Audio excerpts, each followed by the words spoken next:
This week, in the second episode of the series of Vicious Algae, we encounter characters from several literary genres and epochs. Firstly, on this week, we have the intrepid detective Sherlock Holmes. If you'd like to introduce yourself, Sherlock. It's a very inquisitive case that we have on our hands here. Marvelous, thank you. Secondly, we have the man known as James Bond, an assassin, an agent, a maverick. Why, thank you very much, sir. It's been a pleasure to be introduced by such an established gentleman. And if you wouldn't mind coming back to mine afterwards, I'll show you a rather established time. Thirdly, ignoring the previous statement, I would like to introduce our next character, Dr. Jekyll, also known as Mr. Hyde. I'm not a maniac. Very convincing. We hope you enjoy this episode of Vicious Algae and other cultural curiosities.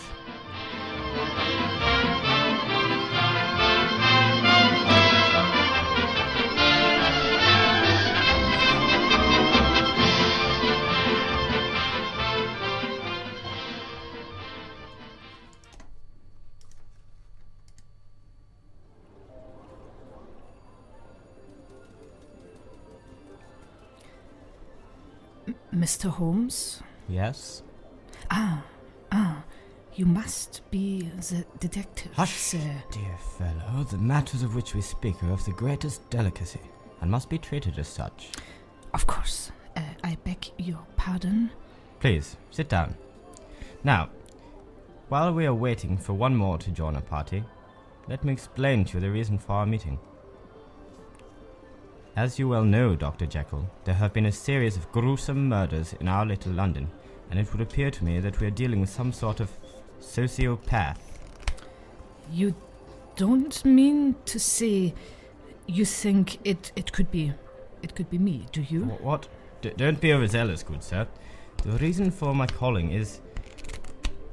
Because it's not, it really is not. No, my dear fellow, it is at the hour of action that I turn to you for aid. The monstrosity we face has thus far committed 3 filthy crimes. 1.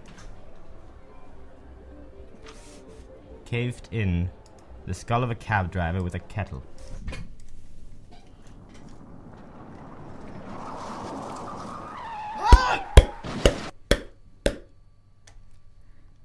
2. Stabbed to death a businesswoman in a Burger King car park. And the 3rd, sliced your musician into 2 with a particularly sharp note. Oh, man. Your medical reputation comes highly recommended, Dr. Jekyll.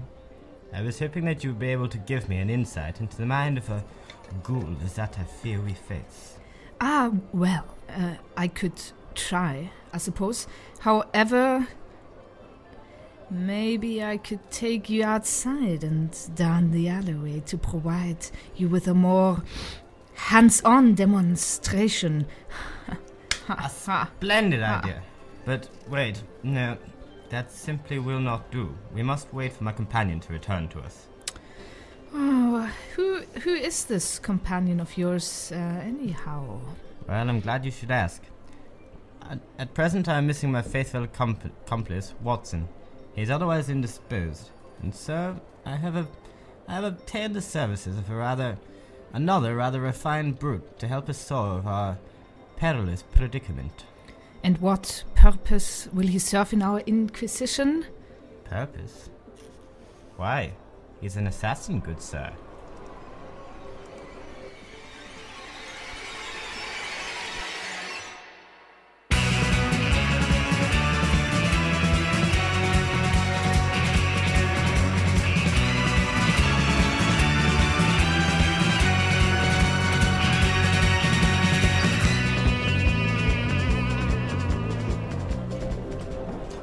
A martini.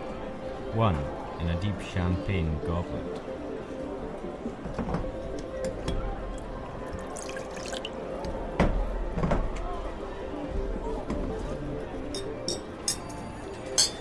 Just a moment. 3 measures of Jordan's, 1 of vodka, half measure of Pinot Noir, 5 ice cubes crushed and rolled with freshly picked spearmint, a third of pomegranate, grated, squeezed, and shake. Shake it well, very well, until it's ice cold. Then add a large slice of lemon peel.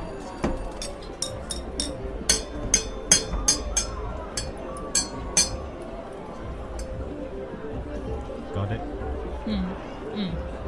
And don't forget the little cocktail umbrella. No. The two cards.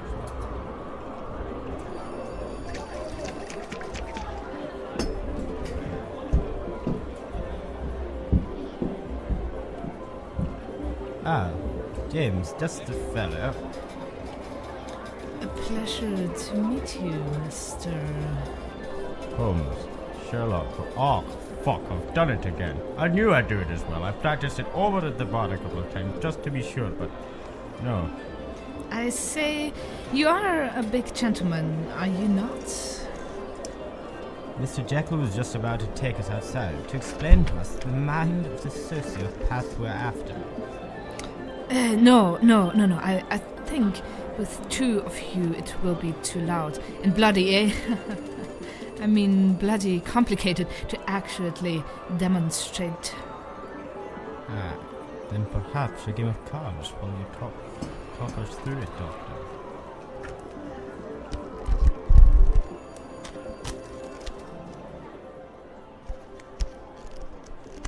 So, tell us your thoughts on this dastardly slayer of ours. I really wouldn't know where to start with what sort of a monster this killer could be. You're bluffing. How did you know? I can see your cards, Mr. Jekyll. You put them face up on the table. The cards. Bluffing with the cards. Of course. A bit of focus, please, Bond, and Dr. Jekyll, this is no laughing matter. Apologies. I would say that this person holds a position of authority within the community. Interesting. A teacher or a lawyer, maybe. It's the type of person that you'd invite into a rather privileged sort of environment where they'd be privy to, shall we say, sensitive information. Yes. That's it. Keep going. Somebody who should be respected, bowed down to and praised as the all-powerful God he is. A man fearless of embracing his beastly humanity and forcing himself upon the world. Spiffing! Now I've got a real image of this ghastly creature conjured up in my mind's eye.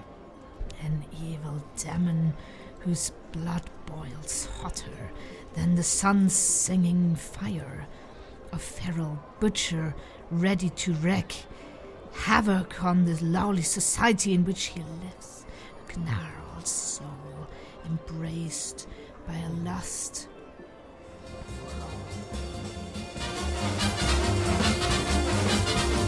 For Johnny One Note sang out with gusto and just overlorded the place.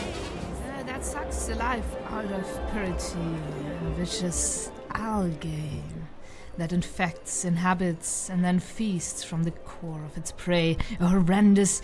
Are you two listening? I may have been distracted by the sweet aroma of alcohol and perfume. And you, Sherlock? Sherlock? Where do you think I've been? On a mission. A dangerous thrill of a mission. Why, right there, sitting down. Exactly, boys. My body's remains of this armchair has, I regret to observe, consumed in my absence 2 very large glasses of gin and an incredible amount of tobacco. 2 minds of such simple nature couldn't be possible begin to comprehend. If only I'd been there. It's evidently a case of extraordinary interest, and one which presents immense opportunities to the scientific experts. It is me. I did it. I am the excellent devil behind the bloody murders. Ha!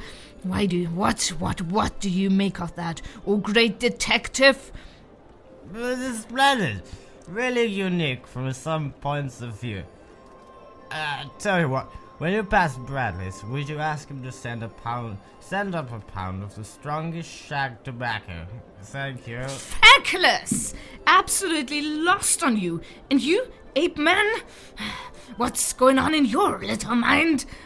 History is moving pretty quickly, and these days the heroes and villains keep on changing parts. Now I'd assassinate you, but then I'd have to kill you. Gah! I can't tolerate you pair anymore. I will go now, and tonight I shall return to my dirty work and smear this world with murderous hate. As I say, old chap, do you really think you're serious about all that? Do you think you'll really dispatch of some pearl salt this evening? No, I don't think so. It would seem the man's caught in two minds.